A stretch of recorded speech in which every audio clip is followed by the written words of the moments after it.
Hi, I'm Polly. I'm playing guard for Magnolia Hotshots at nandito tayo ngayon sa Urban Smiles Dental Clinic.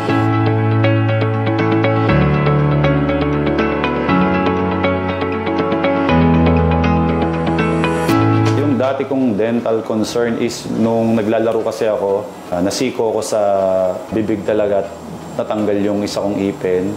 And then from that moment, medyo may mga ngilong-ngilong part na yung ngipin ko. Pero yun nga, hindi ko na kaya, kaya nagpunta tayo dito sa Urban Smiles. Very confident ako ngayon at happy of course and less worry. Yun yung mga nararamdaman ko ngayon and syempre alagang Doc RFD yan eh. So ayun, nagpapasalamat ako kay Doc RFD na inalagaan niya yung ipin ko ngayon at hindi na ako masyadong nahihiyang mag-smile ngayon. Salamat Doc RFD for making it happen.